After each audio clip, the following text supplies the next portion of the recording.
El Día Mundial de la Diabetes, que es el 14 de noviembre, y estamos al aire con la doctora María Virginia Prieto, que es miembro de la Sociedad Argentina de Diabetes. Además es jefa de la sección Nutrición y Diabetología del Hospital Central de San Isidro, donde lleva adelante un interesante ciclo de charlas gratuitas llamado Aclarando Dudas, cuyo objetivo es orientar a los pacientes sobre cómo encarar esta enfermedad para lograr una mejor calidad de vida. Así que ya la saludamos. Muy buenas tardes, doctora Prieto. Leo Pagliaro y Mariana te saludan. ¿Cómo anda? Hola, ¿cómo les va? Muy bien, muy buenas tardes para todos ustedes. Muchísimas gracias. Bueno, la primera duda que nos vamos a sacar es ¿por qué se conmemora el 14 de noviembre el Día Mundial de la Diabetes?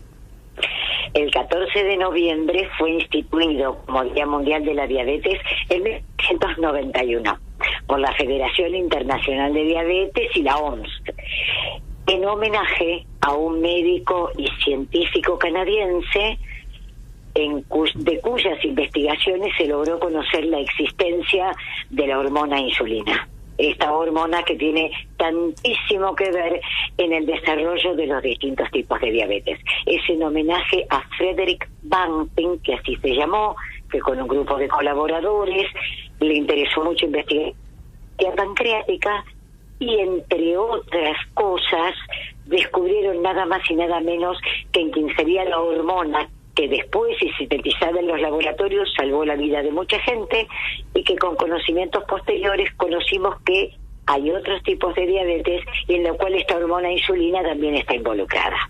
Muy interesante, la historia.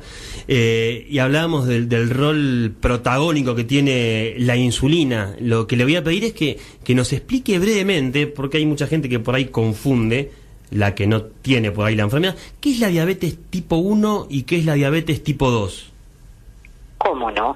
La diabetes tipo 1 es una enfermedad autoinmune, es decir, la persona produce anticuerpos contra células de su propio organismo que no reconoce como tales. Hay muchas enfermedades autoinmunes. La diabetes tipo 1 lo que hace es destruir las células beta pancreáticas, que son las que producen insulina. Por lo tanto, ese paciente con diabetes tipo 1 disminuye gradualmente la producción propia de insulina hasta que en un tiempo no demasiado largo deja de producirla por completo. Es decir, que debe aplicarse insulina para su tratamiento siempre. En cambio, la diabetes tipo 2 es aquella en la cual hay insulina propia en el paciente durante mucho tiempo, tal vez no toda su vida, pero durante mucho tiempo. Pero esta insulina propia, cuando tiene que hacer la tarea que debe hacer en los distintos tejidos, no puede realizarla porque es una insulina, digámoslo así, con algún tipo de dificultad para ingresar en las células y hacer su trabajo. Está muy asociada a obesidad, y la obesidad suele ser un detonante de la diabetes en aquellos que tienen genética susceptible. Clarísimo. Resumiendo, Clarísimo. Unos tienen insulina propia y otros ya no tienen más. Perfecto. Hablando de factores, ¿cuáles son los factores que nos pueden desencadenar diabetes? Y los factores desencadenantes fundamentalmente los mencionamos en diabetes 2, que es la enfermedad del estilo de vida, junto con otras, la obesidad, los problemas de grasas en la sangre, la hipertensión.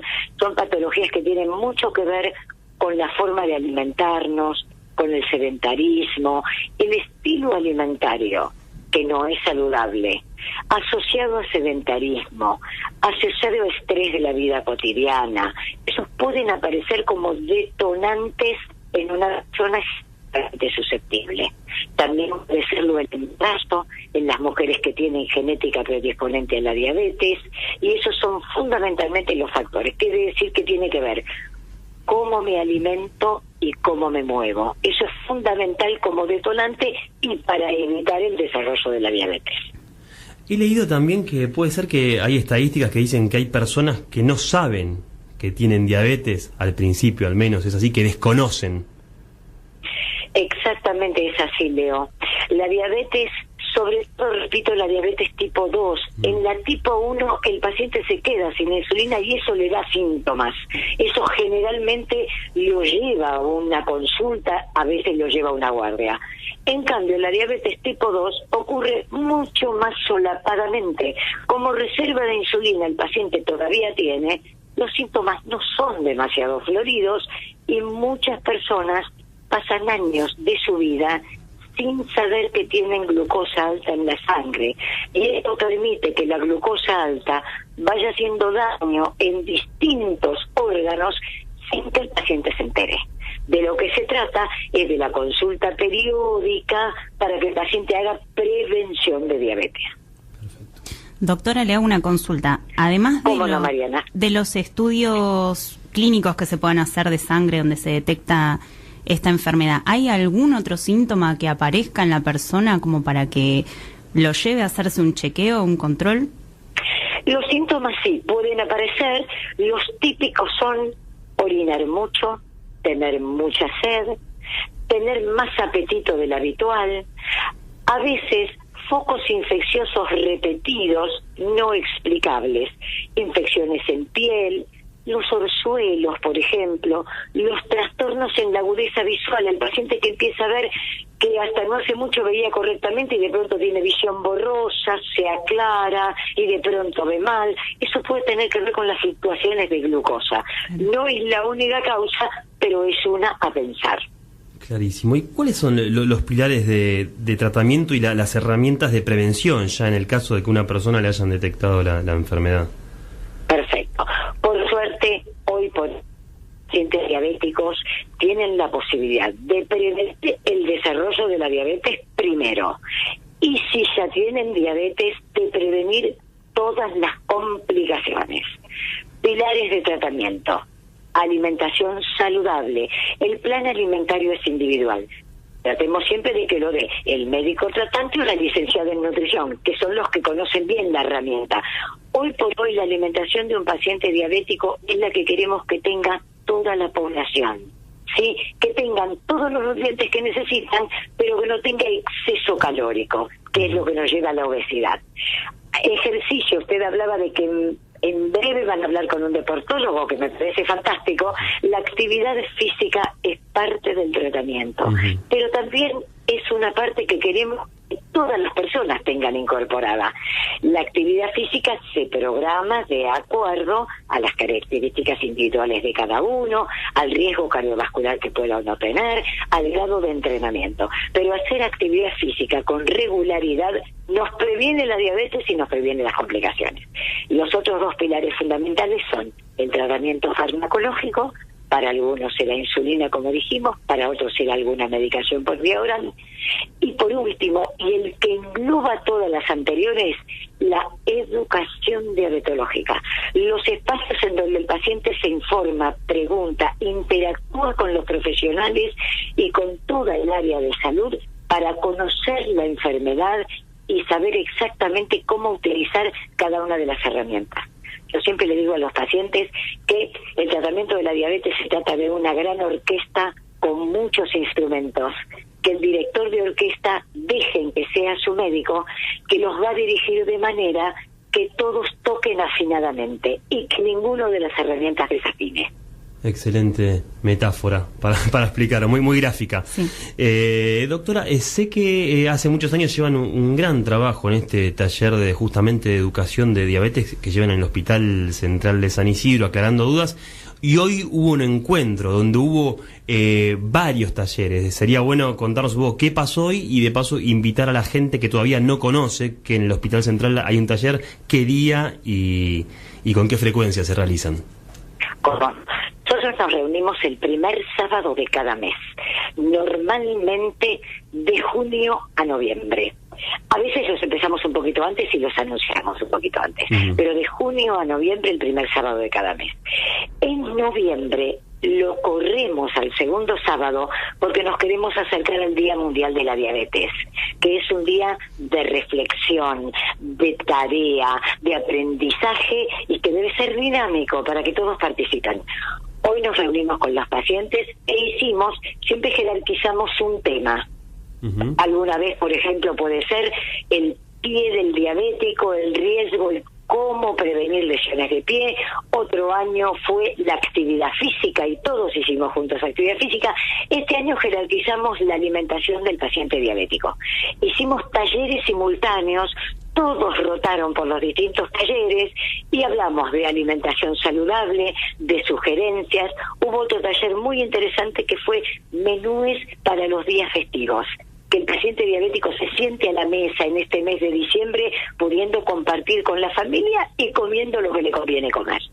Hicimos otro taller más en el cual ejercitamos lo que es cuáles son los alimentos que los ayudan a resolver rápidamente una hipoglucemia. Entonces hablamos de hipoglucemias y con qué alimentos vamos a resolverlo rápidamente en cualquier lugar en donde estemos. Clarísimo. Y yo digo, este tipo de iniciativas son las que justamente hay que replicar cada vez más, ¿no? Porque todavía estamos en falta en lo que es la concientización, en la prevención, como que falta educar más aún, ¿no? ¿Cómo ve el presente con respecto a la gente y esta enfermedad?